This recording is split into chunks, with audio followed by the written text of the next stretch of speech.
Imagina só um relógio que começou a contar o tempo há mais de 2.500 anos com um alarme programado para tocar bem na nossa era. Pois é, no livro de Daniel a gente encontra exatamente isso. É a maior e mais precisa profecia de tempo de toda a Bíblia, uma verdadeira contagem regressiva que atravessa impérios e milênios. É como receber uma mensagem hoje que só faria sentido lá pelo ano de 4324. É nessa escala que Daniel estava operando. Parece impossível de decifrar, né? Mas a promessa é que no final desta análise, cada pecinha desse quebra-cabeça de 2.300 anos vai se encaixar no lugar. Mas antes da gente pular para os números, a gente precisa sentir o peso dessa visão. Não foi uma informação qualquer, sabe? Foi uma revelação que abalou o profeta Daniel fisicamente, deixou ele de cama perplexo por dias. A pergunta que fica é, o que foi que ele viu de tão perturbador? Olha, a reação do Daniel já diz tudo. Ele ficou doente de verdade. A visão era tão imensa, mostrando a ascensão e a queda de nações inteiras no futuro, que era simplesmente pesado demais para ele processar. Ele estava olhando para um futuro que, na época dele, era totalmente incompreensível. E agora sim, vamos entrar no conteúdo da visão. Deus costuma usar símbolos nas profecias, né? E aqui não é diferente. Animais representando reinos. Mas o mais legal aqui é que a gente não precisa ficar adivinhando. O próprio anjo Gabriel serve como nosso guia. Ele literalmente dá nome aos bois, ou melhor dizendo, ao carneiro e ao bode. Então, a cena começa assim. Primeiro aparece um carneiro bem poderoso com 2 chifres, um deles maior que o outro, e ele está atacando com tudo, para tudo que é lado, oeste, norte e sul. De repente, vindo lá do acidente, surge um bode, numa velocidade absurda. A Bíblia diz que ele nem tocava no chão, e ele tem um chifre enorme, bem imponente. O confronto era certo, mas quem são esses dois? E aqui vem a primeira chave para decifrar tudo. O anjo Gabriel não deixa nenhuma margem para dúvida. Ele fala na lata, o carneiro é o Império Medo-Persa. E os 2 chifres? Simples, os medos e os persas. E aquele chifre que cresceu mais? Era a Pérsia, com o rei Ciro, que acabou dominando a aliança. É incrível como a profecia e a história batem, né? Perfeitamente. E a segunda chave só confirma o padrão. O bode é a Grécia. E aquele chifre gigante que se movia sem tocar o chão? Ninguém mais, ninguém menos que Alexandre o Grande. O exército dele conquistou um mundo conhecido em pouco mais de uma década, uma velocidade que nunca tinha sido vista na história antiga. Agora para pensar um pouco nisso. Essa profecia foi escrita mais de 200 anos antes de Alexandre o Grande sequer ter nascido. Isso não é alguém contando história depois que aconteceu. Isso é o futuro sendo escrito com antecedência. Essa precisão toda é o que nos dá confiança para decifrar o resto dessa visão incrível. Ok, depois da queda da Grécia, a profecia apresenta um símbolo novo e bem sinistro, um chifre pequeno. Esse poder começa a crescer politicamente, mas o foco dele muda. A luta dele não é só contra outros reinos, ele começa uma guerra contra o próprio céu, contra Deus e o seu povo. Esse poder é Roma, que passa por 2 fases. Primeiro, a Roma imperial, a pagã, que se expandiu na base da força militar. Depois, a profecia mostra a transformação dela na Roma papal. E aí o ataque muda de foco.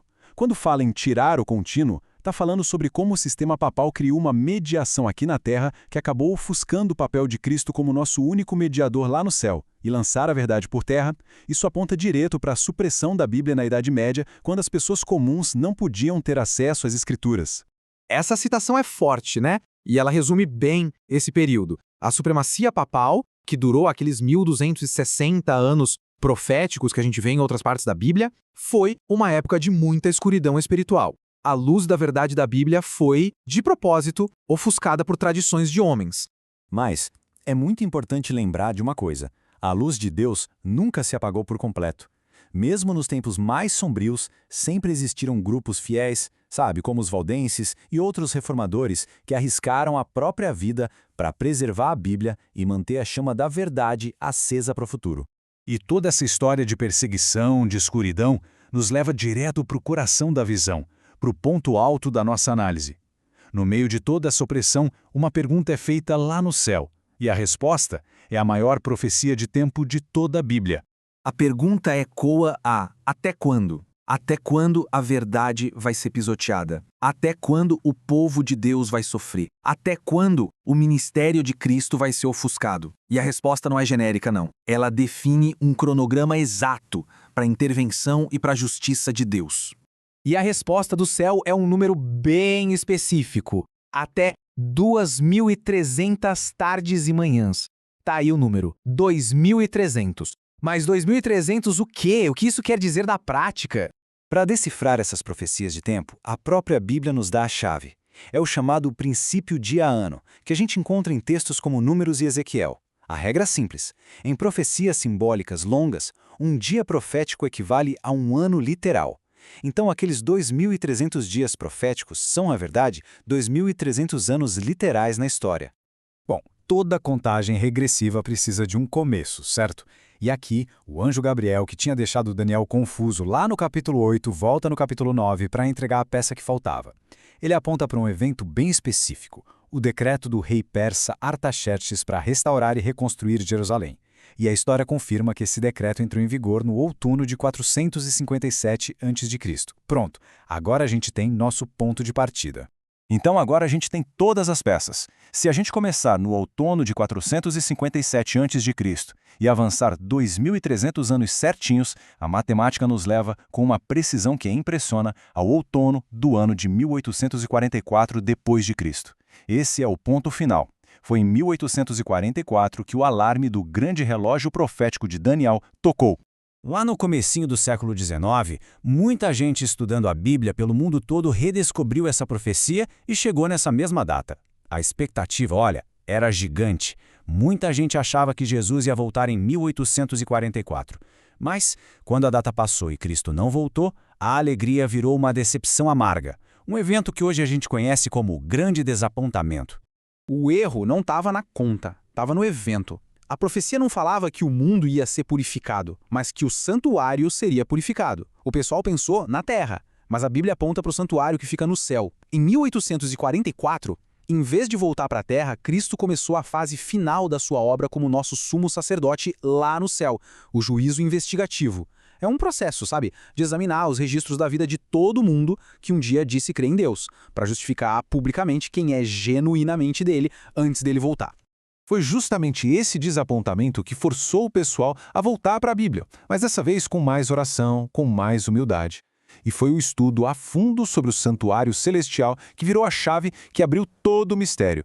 Essa verdade não só explicou o que de fato aconteceu em 1844, como se tornou a base que deu origem ao movimento adventista. Agora, vamos voltar lá para o começo. Lembra que Daniel ficou doente, confuso? Tinha um motivo para isso. O anjo disse para ele que a visão era para dias muito distantes. O entendimento completo dessa mensagem não era para ele. Estava guardado, reservado para a geração que estivesse viva na época em que tudo isso se cumprisse. Por mais de 2.000 anos, essa profecia ficou como um livro fechado, selado. Mas, conforme o tempo do fim, que é esse período que termina em 1844, foi se aproximando, o conhecimento sobre as profecias de Daniel começou a se espalhar pelo mundo todo exatamente como estava previsto. O próprio ato de entender a profecia já era por si só um cumprimento da profecia. Que coisa, né? E assim a gente fecha o círculo. A mensagem, que foi confirmada como verdadeira, ficou guardada até o momento exato em que o propósito dela seria revelado. E isso deixa a gente com uma pergunta, né? Se Deus foi tão preciso assim sobre o passado, será que a gente pode confiar nas promessas dele para o nosso futuro? A profecia de Daniel 8 não é só sobre história, é sobre ter a certeza do cuidado de Deus e de que o plano dele está chegando no seu grande final.